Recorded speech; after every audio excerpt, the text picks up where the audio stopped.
Good morning. This is Pete Pigeon. I am the Chief Operating Officer here at Hobbs Group Advisors. Today is Friday, March 31st, 2023.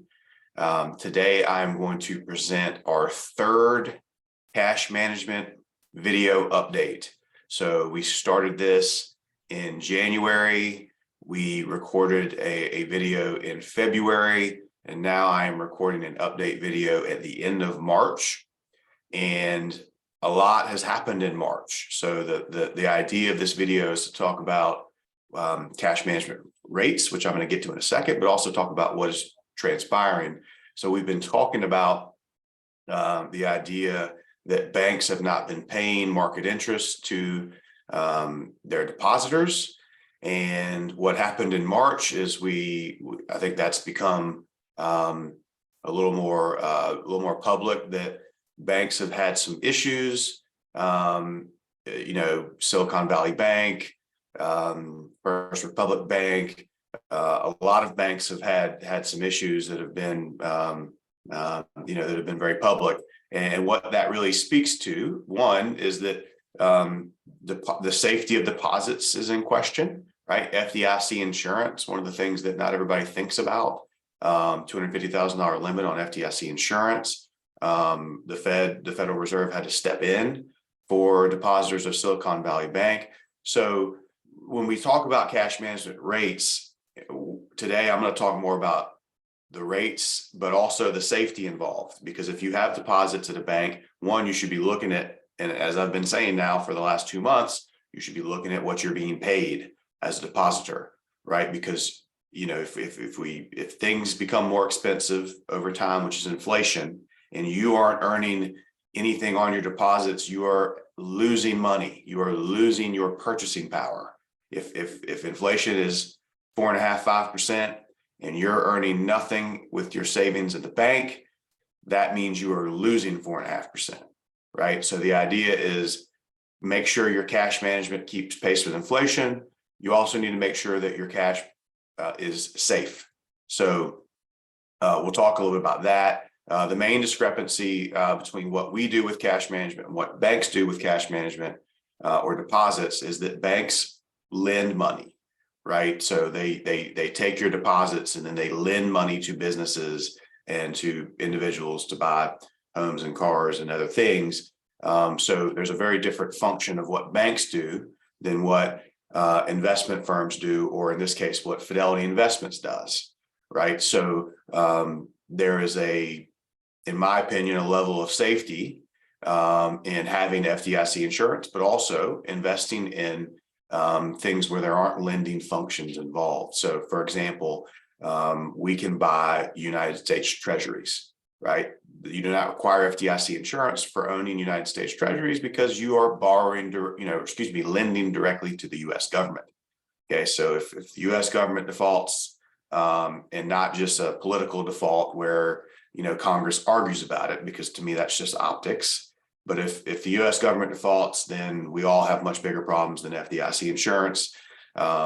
So we believe that the benefits of cash management at Fidelity, for example, is twofold. We think that you have a higher degree of safety. We also believe that you will earn more interest, which is the same thing I've been talking about for the last 2 months.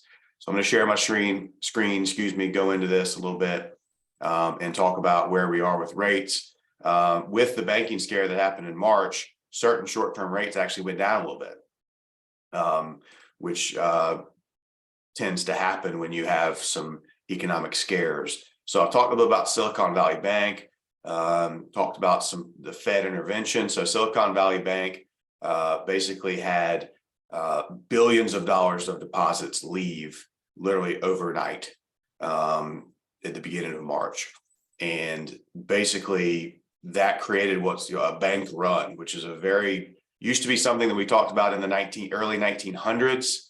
There were issues with bank runs during the Great Depression. There was a time in the 1900s where there was a bank run. And what a bank run means is everybody goes and gets their money at the same time. And I've got news for anybody that's watching this video. If everybody goes to their money at any institution all at the same time, especially banks, it causes a problem, right? Because as I said, banks lend money And so, which is a long-term deal. And banks don't keep all your money. That's the reason that FDIC insurance exists. They take your money and then they lend it, right? So they don't keep all the deposits on hand. And so with the Silicon Valley Bank, they had been having some issues, most notably from the fact that the Fed has increased interest rates so drastically over the last 12 months. And once Silicon Valley Bank, as evidenced by their name, served the venture capital tech industry in California. Once a lot of the venture capital community, which is also very tech savvy, got wind of their financial issues, and it was voiced over on Twitter. They were all broadcasting to each other to get your money out, get your money out. And so billions, literally 40 billion left, I think, in one day. And that caused the bank to become insolvent. The Federal Reserve over the weekend stepped in and basically said that they were going to create FDIC. They were going to backstop all the depositors. So no depositors lost any money in that situation. The stockholders of Silicon Valley Bank lost everything. The management was all fired. The bank was effectively shut down, and parts of it are being sold. But everyone that had deposits were saved, so to speak. And honestly, I agree with that, because people don't put money in a bank thinking that they're going to lose all their money, right? Because the bank and there's no doubt that the bank did a really poor management job that got them into this situation. But that created a chain of events that really impacted the value of banks all throughout the country. Their stocks all went down. People started to, and as you can imagine, people started to get worried about the safety of their deposits. And that is something that you should be paying attention to, right? There is FDIC insurance. It does have a cap of $250,000 per account. And with a cap on, I think, $500,000 total. That is something that should be thought about, when you're keeping, and what we always tell our clients is you just shouldn't keep tons of deposits in banks. One, as I've talked about the last 2 months, because they're not paying you anything, right? So that's not in your best interest. And two, if you certainly shouldn't keep more than the FDIC limit, because then you have a security issue. So that's double fold, right? If you're gonna take risk, you might as well get paid for taking some risk. So what's transpired over the last month? Well, a lot of people thought that the Fed would change their policy in light of what happened to the banks at the beginning of the month, or actually during the entire month. But the Fed still, and in my last video, I said that the consensus was that the Fed would increase rates by 0.25%. They did that. They met, and on the 23rd, so last week, announcement was that the Fed funds rate increased by 0.25%. So now the Fed funds rate is this range from 4.75 to 5. You can see that on the screen. You can see that we've had 2.25% interest increases. Before that was a 0.50, was a 0.5%. And then the two before that were 0.75. So really the end of 2022, that's when we had really peak inflation. We believe the Fed was very adamant about increasing interest rates to try and tame inflation. That is the purpose of the Fed, is to create price stability. If we have large inflation, prices aren't stable, right? They're growing by the cost of things, the cost of services. It becomes a problem for society, right? So the Fed has increased interest rates. They've slowed down the pace. A lot of the most recent readings have shown that the price of things, goods, has actually calmed down significantly, right? Some of that was because of supply chains, COVID, everybody stuck in their house buying stuff on Amazon, whatever. That has calmed down. The price of services, service inflation is still high, right? So the Fed's looking at that, and that's how they're making their decisions. What the Fed did say, what Jerome Powell did say in his press conference, is that what the ramifications of all this bank crisis is going to create some slowdown in the economy, in the fact that banks now, because they're under some stress, the way they lend to people and businesses is going to be stricter, right? Because and that in and of itself can actually act as a rate increase, right? So what Jerome Powell said is that they're going to look at this harder for the next Fed meeting, which is scheduled for May 2nd and 3rd, and they may not increase based on what happens with the fact that when the Fed increases rates, right, that slows down lending already because car loans are much higher, mortgage rates are much higher. So now if you add to that the fact that banks are going to be more stringent on who they lend to, then that will further slow down economic activity. And that's kind of what he said in the meeting. So that being said, for now, short-term interest rates did increase. So what does that mean? Well, all the different savings options did have a little bit of an increase in certain areas. And I'll kind of go on to the ones that maybe went down a little bit, but now money market rates have gone up a little bit, or going up. You see our numbers here. So 4.4 to 4.7. And this is as of the 28th. They've actually ticked up a little bit since then, right? This is a couple of days behind when we produced this this PowerPoint. These rates do move daily, so we're starting to see them move up a little bit. For example, the FMPXX, the $1 million money market, as of yesterday was paying 4.78%, so it was up a little bit, and that is directly related to what the Fed did last week. Okay, so they've gone up a little bit. Treasury bonds, if you buy directly, or excuse me, I say buy, if you buy these bonds, which means you are lending money to the US government, these rates have gone up a little bit as well. What's interesting is we have what's called an inverted yield curve, and I've talked about that. You get a better interest rate for a 6-month than you do for a 1 year.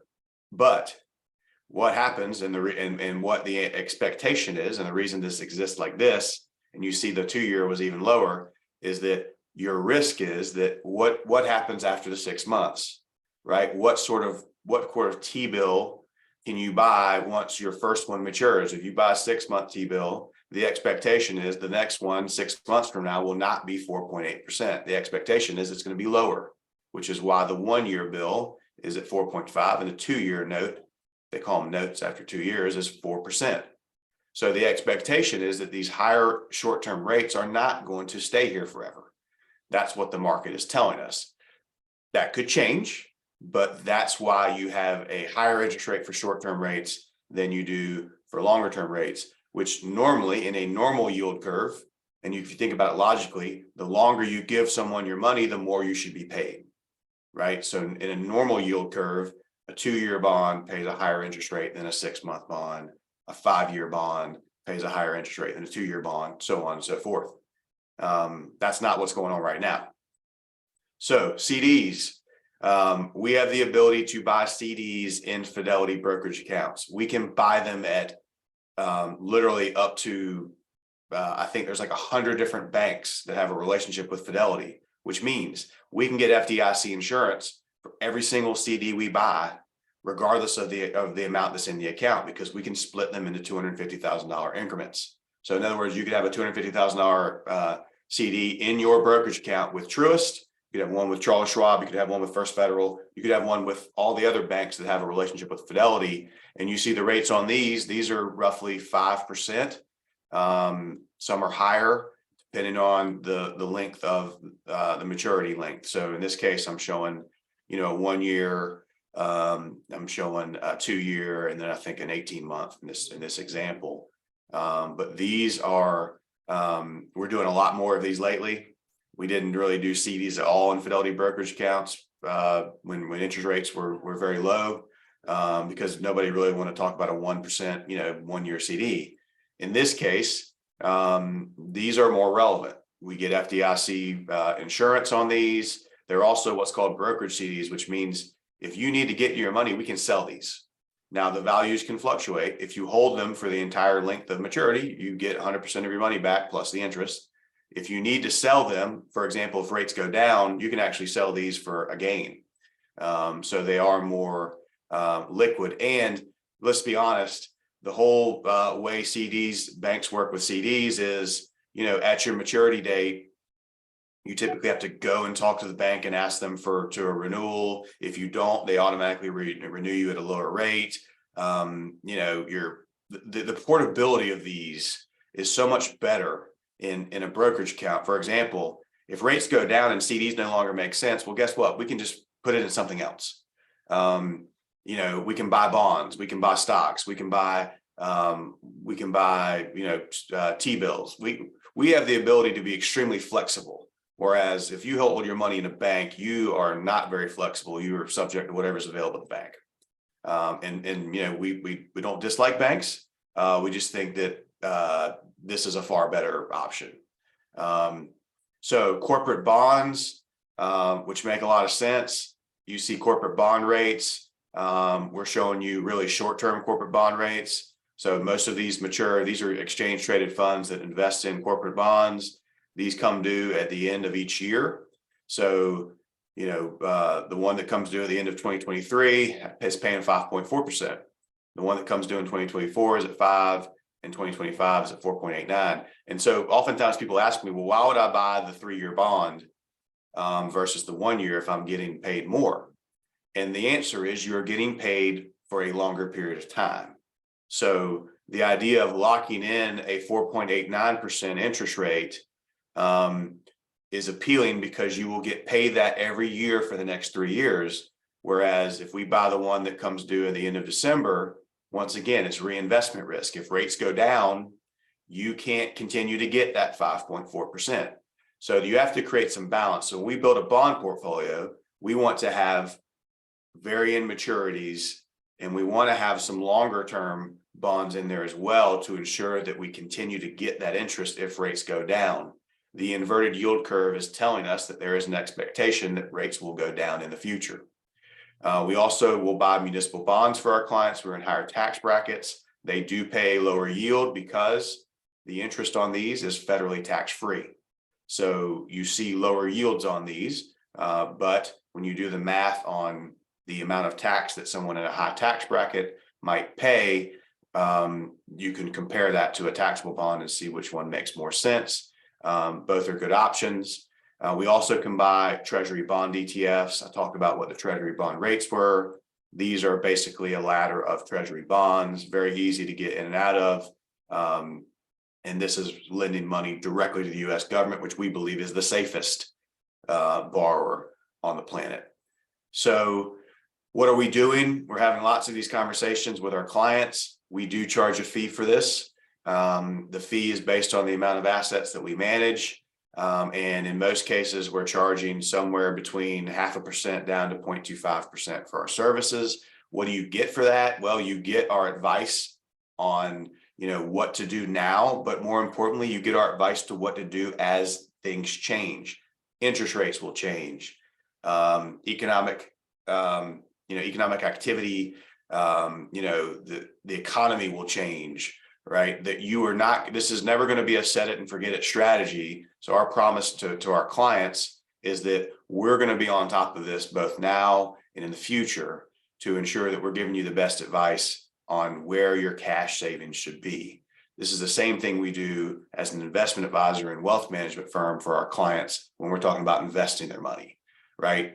We manage portfolios dynamically, meaning you shouldn't just throw your money into something and never pay attention to it. There will be trends. There will be changes in the economy where it may make more sense to be in certain areas of the stock market, for example, in times versus others. So we're going to look at your cash management the same way that we look at investment allocations for our investment management clients. That's our promise for that.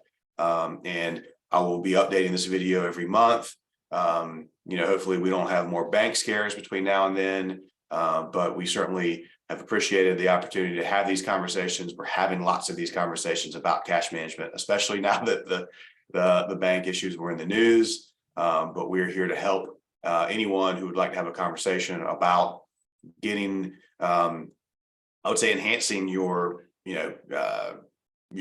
money, right? Enhancing your cash management, enhancing your investments, enhancing your planning. That's what we do. That's what we've been doing now for I guess since 2007 at Hobbs Group Advisors. I've been doing it since 2002 to 2003, and we're very passionate about it. So thank you, and until we talk again, have a great April.